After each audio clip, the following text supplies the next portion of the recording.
Olá, pessoas. Então, ah, tem uma coisa que eu sempre falo, que é esse canal aqui. É um registro pessoal, aberto. Quem quiser ver, veja, mas, né? É mais uma coisa para me ajudar a me organizar e facilitar na memorização do que eu li. Mas tem uma coisa que é assim, ah, eu gostaria de deixar, né?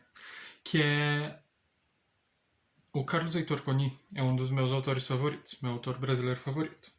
Apesar de não gostar muito da pessoa do Carlos Heitor Coni, gosto da obra dele. Apesar de ser coisas bem diferentes e que costumam me incomodar. Mas né, ele tem alguma coisa que me atrai e eu costumo gostar, pelo menos razoavelmente, dos livros dele, com exceção de um dos que eu vou falar hoje. Então, eu vejo que tem muito pouco conteúdo sobre ele por aqui. Então, a minha ideia sempre foi trazer, sim, a cada 2 livros que eu leio dele, falo um pouquinho aqui. Mas isso acabou se perdendo. Então, tipo, eu falei aqui do Quase Memória, eu falei da Tarde da Sua Ausência. Ou eu não falei da Tarde da Sua Ausência? Eu falei do Informação ao Crucificado junto com o cerne da questão. E eu acho que eu falei do Tarde da Sua Ausência e do Romance Sem Palavras. Quase certeza. Mas, por exemplo, eu não falei do Matéria de Memória, eu não falei da Casa do Poeta Trágico, eu não falei do Tijolo de Segurança. Mas, enfim. Foi, passou. O que esse foi passou não é uma boa desculpa, porque né, aqui eu vou falar sobre alguns que foi, passou, mas eu vou falar brevemente sobre eles aqui. Então, né, tá no título, eu acho. Vou falar sobre 3 livros dele. 2 que eu li há certo tempo e um que eu li esse mês.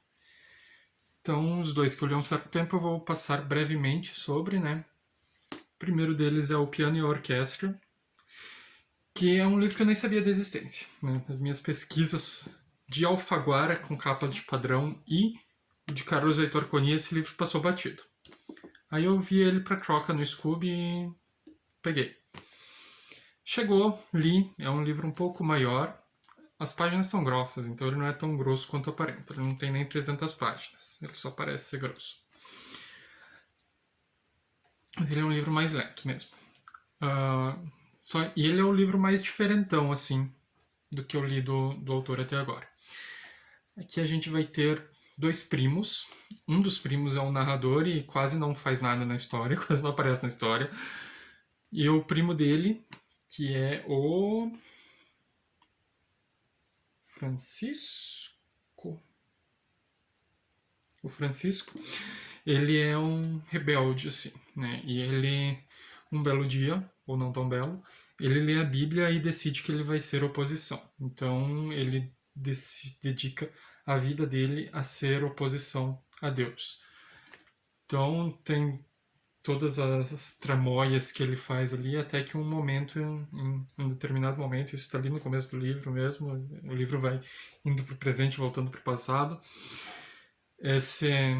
o Francisco ele vai subir numa colina e desafiar a Deus em alto e bom som, sim, né? E vai ser fulminado por um raio e não vai sobrar nada dele.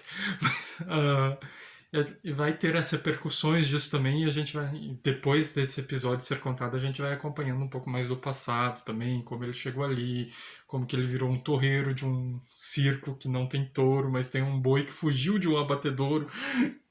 É bem engraçado. Esse é o mais engraçado assim dele que eu já li. E tanto que assim, o Olavo depois, lá no final do livro, ele tá meio perdido numas montanhas ali, ele encontra uma vaca, a vaca vai falar com ele, é bem louco isso daqui. Aí, um tempo depois eu li o que era considerado pelo autor o seu favorito, e foi o livro, se eu não me engano, que encerrou a sua primeira fase, que ele teve um período de hiato ali de publicação, E o livro que encerrou essa primeira fase foi o Pilatos. Pilatos é um livro que eu tinha certa expectativa. Eu não sabia sobre o que se tratava, nem nada, mas alguma coisa nele assim me chamava a atenção e eu achava que seria, sabe, bacana, seria interessante. E foi uma queda grande do cavalo. Digamos que Pilatos está para o Carlos Heitor Coni, assim como Norwegian Wood está para Haruki Murakami. São dois autores que eu gosto muito e dois livros que eu detesto. O que a gente vai ter aqui? A gente vai ter o nosso protagonista, que eu acho que ele não tem nome. Mas enfim, não lembro se ele tem nome. Mas a história vai começar com ele em um beco sentindo uma dor nas costas, que depois a gente vai saber que se trata de um atropelamento. E ele vai acordar um tempo depois, algumas semanas depois, acho que é 3 meses. Não lembro direito. Foi ano passado que eu li esse livro. Acho que foi ano passado. E. Acho que foi ano passado. E, enfim. Ele vai acordar no hospital e do lado do hospital tá ali um vidro com alguma coisa boiando lá dentro, né? E ali dentro o que está boiando é o órgão genital dele. Então ele vai sair desse hospital, vai ver que a vida dele, ele perdeu o emprego, ele foi despejado de casa, ele tá com a roupa do corpo e um vidro com o membro dele boiando em formol lá, né? É tudo que ele tem na vida. E ele faz uma promessa que ele não vai se separar desse negócio ali. Aí ele sai de lá, para no hotelzinho lá, tira o negócio lá de dentro, lava, coloca no vidro de conserva, com formol e tal. E a gente vai acompanhar as agruras dele sem ter nada no mundo e carregando esse membro ali. As pessoas que ele vai encontrar. É toda uma sátira, tem toda uma mensagem ali sobre os anos de chumbo e tal, mas, sabe, podia ter sido feito de uma forma mais bacana, não tão esdrúxula. Tem cenas aqui extremamente nojentas, nojentas mesmo. Tem cenas que ficaram na minha cabeça por outros motivos de não serem nojentas, tipo o albergue que ele vai dormir lá, que, tipo, uh, eles colocam todos os moradores de rua lá dentro e sentados num banco em redor da parede ali, encostados na parede, ele fica pensando, mas cadê a cama, né? E não tem cama, o cara estende uma corda na frente de todos eles ali, eles passam os braços por cima da corda e dormem lá, assim. Aí de manhã, na hora de tocar eles de lá, ele só corta a corda e quem não cortar cai de cara no chão e enfim. É isso. Como eu disse, tem cenas nojentas, a história é penosa de acompanhar, assim, não é a pior coisa que eu já li na vida, nem nada, porque a escrita do autor é bacana, tem várias piadas, piadas de cunho sexual, afinal de contas ele está carregando um órgão sexual para cima e para baixo. Então tudo que você está pensando ali que vai acontecer com esse órgão, vai acontecer, quase tudo, né? A imaginação das pessoas é meio absurda, mas sabe, coisas absurdas aqui. Então é um livro que eu não curti tanto. E o livro que eu li esse mês foi o primeiro livro dele. Eu já fui com um pé atrás, porque eu vi uma entrevista dele falando que é um livro que foi muito elogiado e tal, era de um concurso, ele escreveu para um concurso ali e disseram, e as palavras dele, isso, né? Que o pessoal, os jurados falaram, o melhor livro é o do Carlos Heitor Coni, mas a gente não vai dar o prêmio para ele porque é um livro muito pornográfico. Eu falei, ixi, daí eu falei, vamos tirar esse elefante da sala mesmo. Pior que Pilatos não vai ser, então, né? Fui ler O Ventre. Que aqui a gente vê, acho que o pior personagem que ele já criou. Assim, a pessoa mais detestável do mundo. Que é um cara que ele tem aversão à gravidez, ele tem aversão à família, ele tem aversão. Ele é. Sabe, parece que ele tem 2 mãos esquerdas, 2 pés esquerdos, só escuta do lado esquerdo, sabe? Se é que você me entende assim. É esse personagem. E aqui o que uma melhor forma que eu vejo para resumir, se fosse para resumir esse livro em uma frase, seria um apanhador no campo de centeios para maiores, centeio para maiores. Porque a gente vai ter esse cara que ele é revoltado da vida, ele vai estar no internato, vai ser exposto ao internato, não vai ter aquele sentido do apanhador no campo de centeio que faz com que a gente se compadeça do Holden, aqui não vai ter. Vai ter uma situação ali que vai explicar um pouco sobre o porquê ele é assim, mas não. E por que eu digo que ele é um apanhador no campo de centeio para maiores? Primeiro porque todo casal que tem aqui a gente vai saber que tem um adultério, né? Eu vi um histórico de leitura de um livro do Machado no Scooby essa semana, e a pessoa comentou lá, Machado gostava de um adultério, né? Porque não leu esse livro aqui. Porque aqui não tem sério, não tem um casal aqui que não tenha um adultério de pelo menos um dos lados. Então, o protagonista ele vai crescendo e ele se torna um cara alto, magro e narigudo. Eu lembrei do autor que faz o Mike lá no Stranger Things. Me veio a imagem dele na cabeça, assim. Aí, né, e como eu digo, além do fato dos adultérios, um dos motivos que faz o Holden daqui, que é José o nome dele, ser expulso do internato, é porque do lado desse internato tem a casa de um coronel, um general ali do exército, e, né, como todos os casais aqui, eles são bastante infiéis. Desculpa, nesse caso a esposa, né? Então ela vai lá no internato e escolhe um dos meninos para pular o muro do internato e ir lá fazer coisas com ela, né? E o José é um dos que vão. Tem todo um negócio ali com eles também, conversas profundas que eles têm e tal. Mas, enfim, ele acaba sendo expulso de lá porque aparentemente a mulher engravidou, sendo que o marido fazia meses que não encostava nela. Daí eles descobrem esse negócio todo, ele fala que tem toda uma tramóia ali, que ele não é o único, pode ser qualquer um da escola praticamente, o pai da criança, mas ele não dá nomes de ninguém, ele fala que, né, eu assumo a culpa, a partir do momento que eu assumo a culpa, o filho passa a ser meu. Mas ele não vai ter nem contato nenhum com esse filho e tal.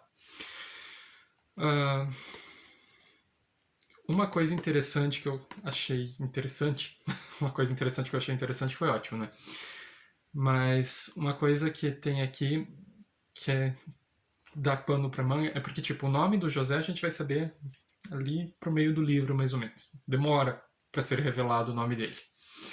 E a família dele, a gente não sabe o nome. É só o pai, que logo a gente vai saber ali quando a mãe dele está prestes a falecer. A mãe dele revela que, na verdade, ele não é o pai do José, né? E os dois sempre meio que souberam disso, um sempre teve aversão ao outro ali. Mas, enfim, a mãe, o pai, o irmão, aí tem o Julinho, que é o amigo dele, e como é que é o nome da mulher? Gente, como é que é o nome da mulher? É bem dizer, a única pessoa que tem nome, uma das poucas pessoas que tem nome no livro.